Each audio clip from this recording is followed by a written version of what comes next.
Well, you never know who you'll find in Ketchikan, and we happened across local author Susan Smith.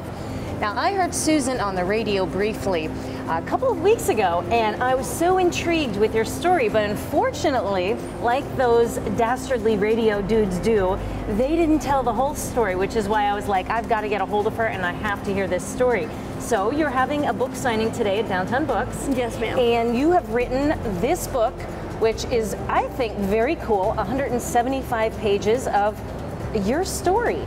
So the part that I heard was, you know, take me back.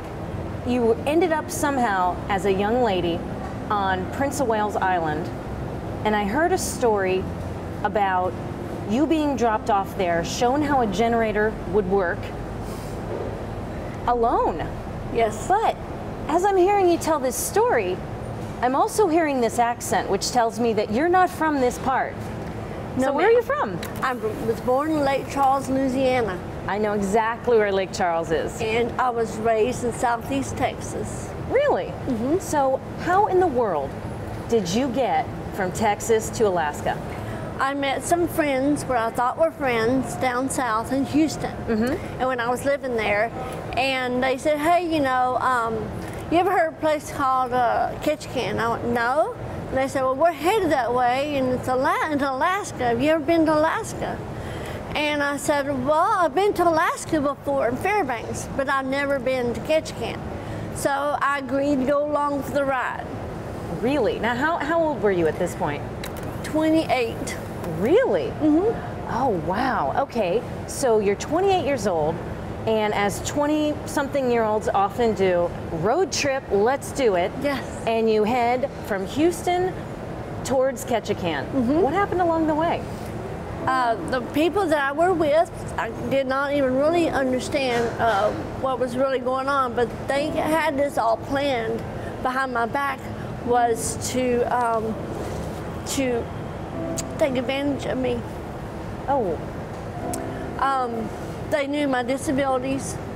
They knew that I was very vulnerable, apparently. So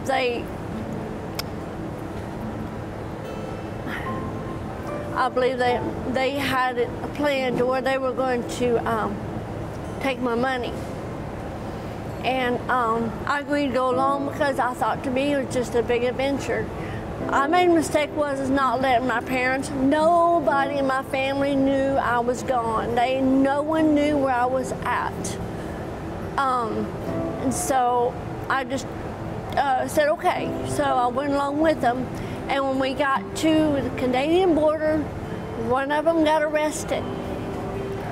And the people that I was with, I didn't know what else to do but to keep going with them.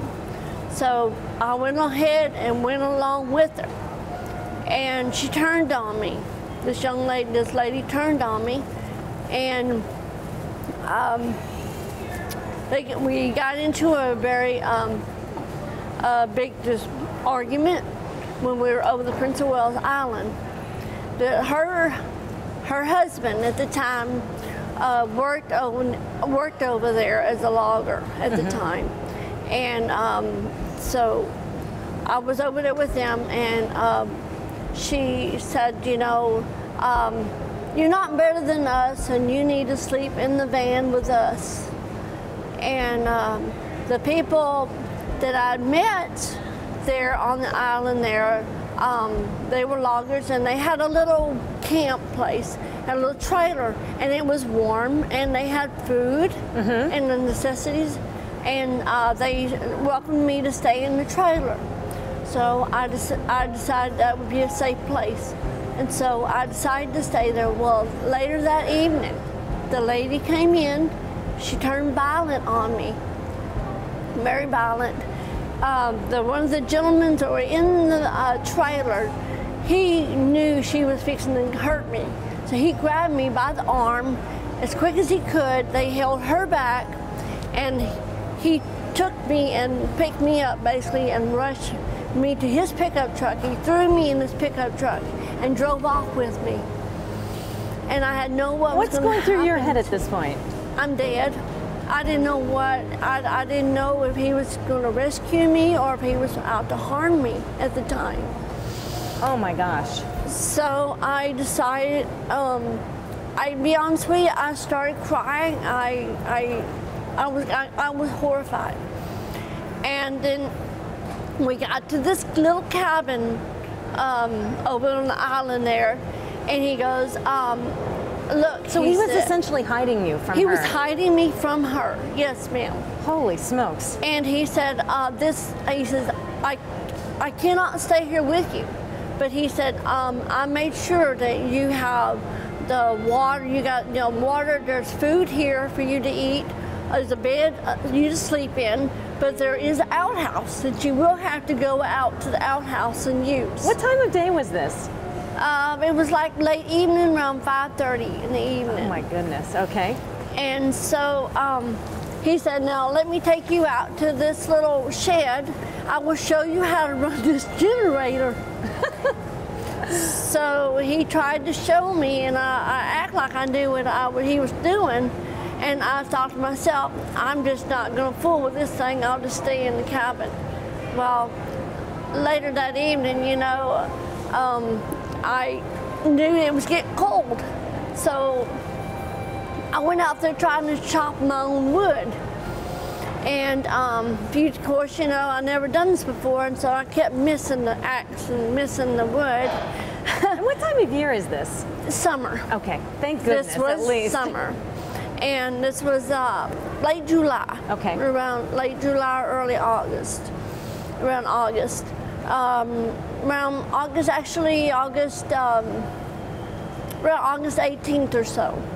Because I met my husband a few days after, a week or two after this. Okay. But anyway, I decided while I was out there, I said, well, one thing, I was without my medication. They left me without my medication. I can die without it.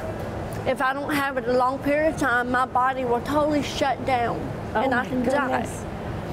Okay, so this is rapidly, in my mind, going from bad to worse. Yes, ma'am. And so I decided to myself, I remember sitting up by the chair, and I started praying. I said, Lord, if please give me another chance. Don't let me die out here. And I didn't know what was going to happen to me. I said, told myself, if I stay here, I can die. And if I get out here and start walking where the bears and stuff are, you could also definitely die, right? So what'd you do? I decided to go walk anyway. And thought maybe if there's a chance someone might find me. Now, did you take the axe with you, or nothing? Nothing? Nothing but the few clothes that I could carry on my back. Oh my goodness. So is this the nighttime, or did you wait till the morning? This was here I waited till morning. So I've been to Prince of Wales. I mean, there's millions, hundreds of miles, easy to get lost. I mean, did you just randomly decide to go? I decided the best thing to do, yeah, I did. I decided if I stay here, I can die. And if I take a chance and start walking, I might die. But I might have a chance somebody might find me. So where did you walk? I mean, was there a road? Was it just the forest, or? I stayed on this little path where the road was. But I looked for water because I knew that I was close to the ocean. So I was looking for a beach. And when I saw a beach area, I took off I stayed on the rocks and walked towards the beach. Okay, so in the meantime, your friends, quote unquote friends, are back in the van. Did you ever see them again? No, ma'am. Not until after I got here. Wow. Hey. So. Yeah, I did. He did. I did. Her husband's here now. Yeah. So you're walking along the beach, and it's the middle of the summer. That's bear time. And how long were you on the beach for? To me, it seemed like hours, but it really may not been. But I walked as much as I could. I kept slipping and falling on the rocks. And then I started, I remember a big old brush of trees there. So I was standing there, and because I heard splashing, I heard splashing coming in the distance. That's either really good or really, really bad. So I just froze in place, and and in the distance I saw a man in a boat appear out of nowhere. He started getting closer and closer. Well, as he got closer, I was like, oh, I'm saved, I'm saved. And he got up to me and he looked at me and he goes, are you here by yourself? Hey, where are you from? I said, all I can say was, I'm from Texas.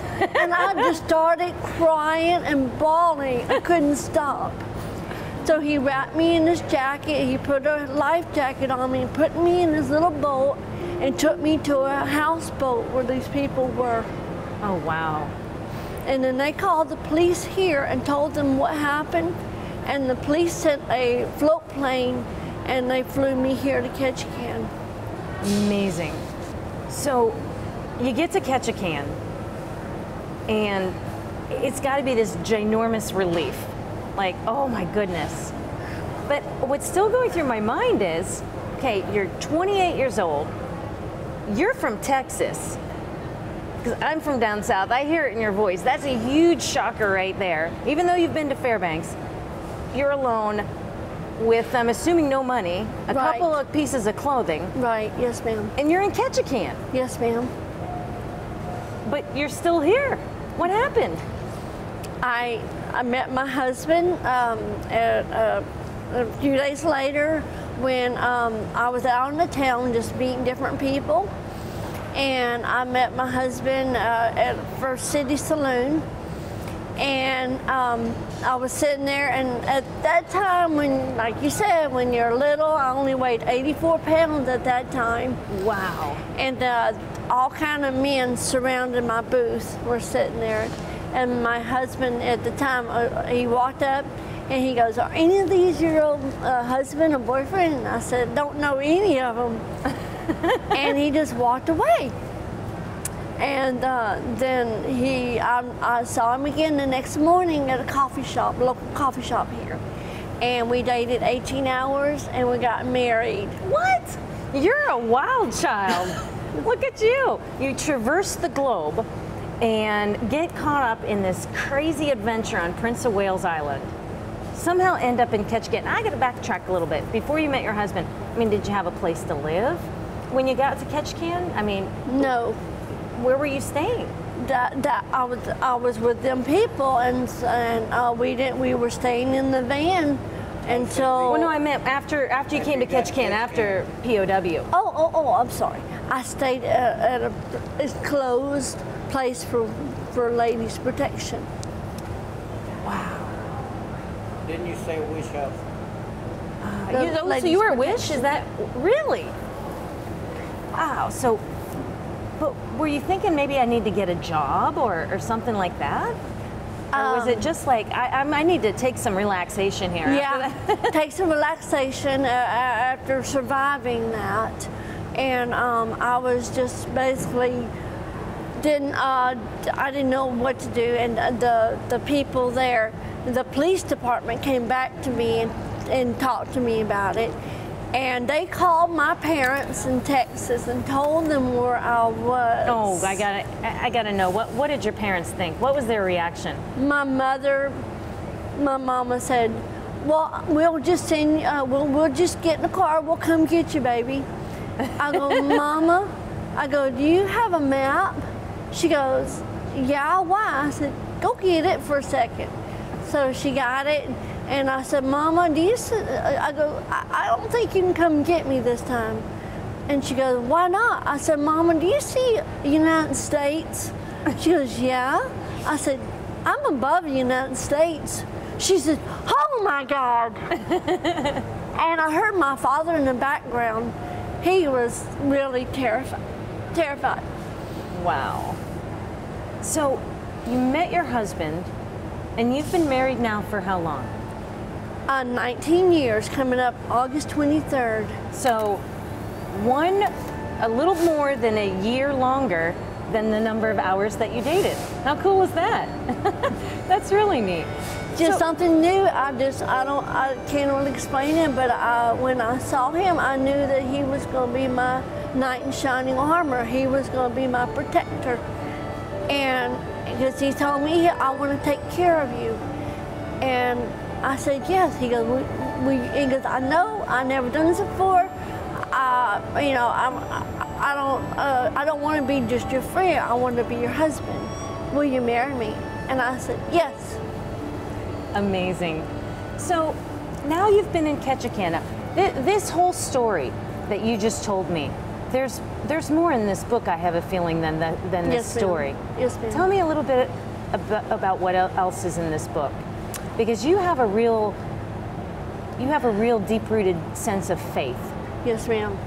So what else, and I'm going to buy a copy of this, what else can I think about when I'm reading this book? What else is in here? When I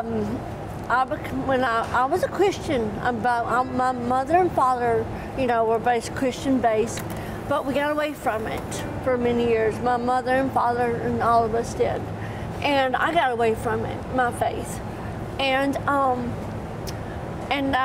the Lord, I knew in my heart God was trying to get my attention. Oh, I think He got it all right. Yes, ma'am. And it's like the Lord was telling me it's time to come home and behave yourself. Mm-hmm. And behave yourself. So would you say that your book is very much the story of your adventure, but also the story of your faith? Yes, grace. That's amazing. Grace. Let's talk a little bit about your disability, if you don't mind. Yes, ma'am. Tell me a little bit about it. Share with me your disability, because I have a feeling that probably your faith has also helped you overcome some things as it pertains to that. Yes, ma'am.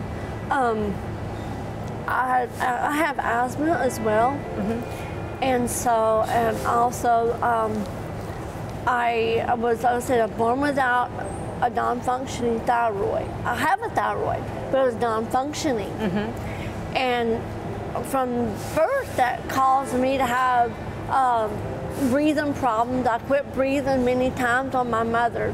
And when I was born, my mama told me when I was born that the doctors came in and told them that they didn't expect me to live through the night. Whoa. That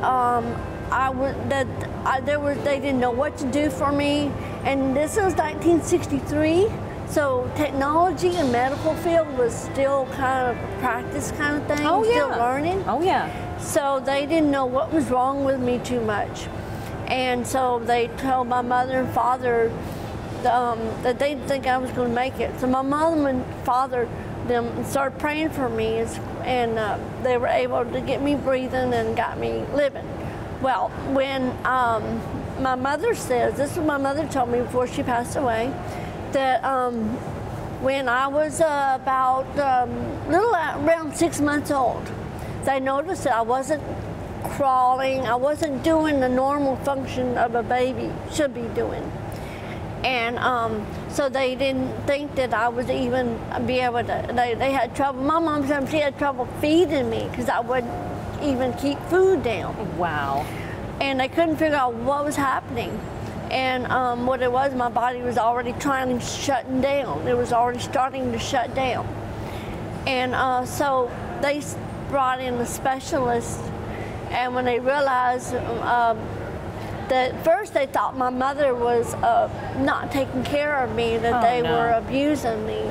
So the welfare department came and took me away from them and put me in a hospital to do tests on me.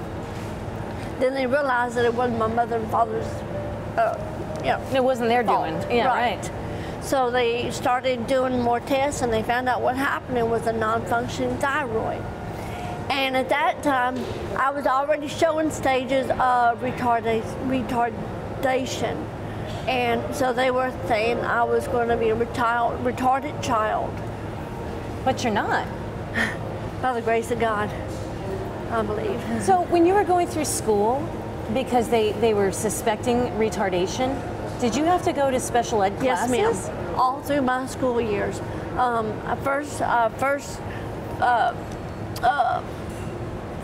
Around first grade through second and third, I was going to an actual children's hospital Wow. where they had special developmental teachings and stuff, and I couldn't even talk. Oh my goodness. And here you are. You wrote a whole book. So how long did it take you to write this book? 12 years. 12 years? Yes, ma'am. Really? Yes, ma'am. And my mother. Now I'm listen, sorry. did you write the book over 12 years because you kept changing your mind and rewriting stuff, or did it take you that long to think about all of this stuff, or did you just so picky? Because that would be me. I'm so picky that, yeah, I would just, I got to redo that part. I knew I was going to need a lot of help because one, I wasn't very educational. I did not. I graduated high school, but in the special education, I graduated like maybe 6th grade, 7th grade level. Oh, wow. So I did not have a lot of education, and so people gracefully just said, "Hey, you've got a story to tell here. Let us help you." Oh, neat. Now, who helped you write the book? One of my best friends named Teresa Gardner, and she lives now in Alaska, in Anchorage. But she started helping me with it, and she started putting it all chronological together. And I sat down. I talked with my mother and family before she passed away, and I talked with my family and friends and stuff, and we started kind of putting everything together. You know, this is such a cool story. If you were to look back, you've had an exciting life. Holy cow, most people, I mean, I tell you what, after that adventure in POW, most people say, I'm packing it up, I'm not having any more excitement. But over all of this excitement in your life, I've got two questions. Yes, ma'am. What was the most exciting thing that has ever happened to you? When that man asked me to marry him, Well, now I don't have a second question because I was going to ask you what the biggest blessing in your life was. he was really truly my knight in shining armor. Oh, that's wonderful. So, if you were going to give a message to the person who's reading this book or thinking about, what's the message that you want someone to take away when they read this book? There's hope, because so many times that people want to put labels on you before you even begin, and they don't want to give you a chance to see what God can do. And the main thing is hope. Never give up.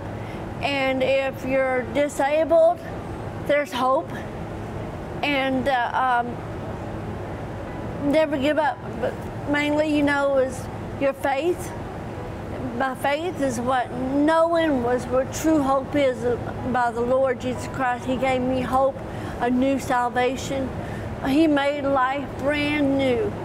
And I never dreamed that I'd be writing music. I write music. Oh, really? I'm a singer. I write poetry. That's amazing. And I'm a singer at my church. Oh, really? What church do you go to? Lighthouse Church of God. All right. Oh, I know those guys very well.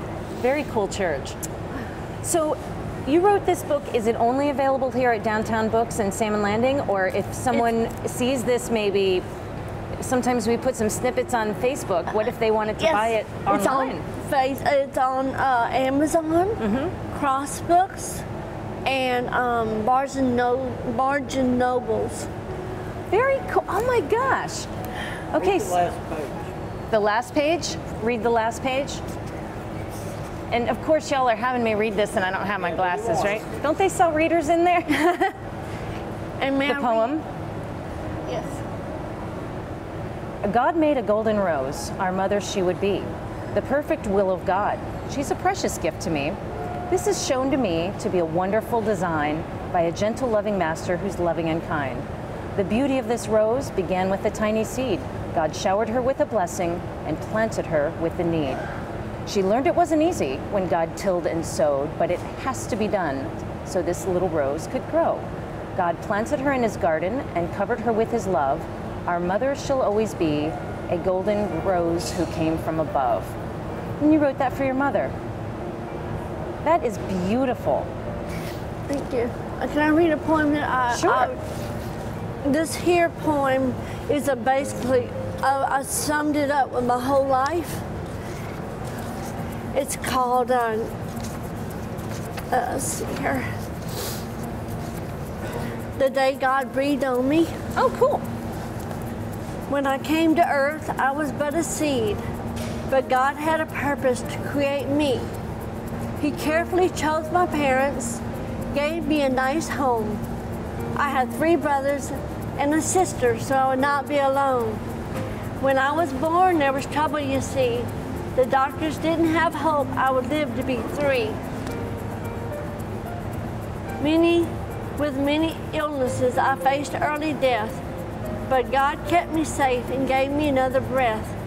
I was raised up in special ed all my school years. My classmates teased and mocked me. This caused many tears.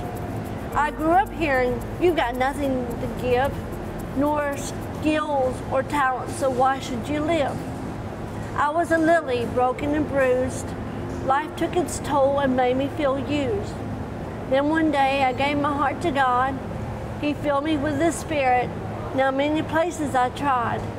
Everything changed. I have a new outlook on life.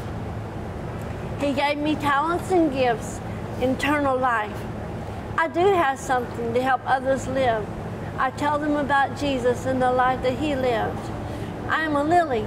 I'm a trumpet too, because I spread good news. Now my parents are up in heaven. They're waiting for me. One day I will join them. This I do believe. Oh, that's so neat. This is really very, very cool. Well, I've heard Susan's story now 3 times, which by far the best honor was sitting with you here in person. And so I'm going to go buy my copy, and I think that you should too. You can get it right here at Downtown Books and Salmon Landing, on Amazon, Barnes & Nobles, or the third, Crossbooks. And since Susan is right here in Ketchikan, you might be able to meet her yourself one day. So thanks for watching.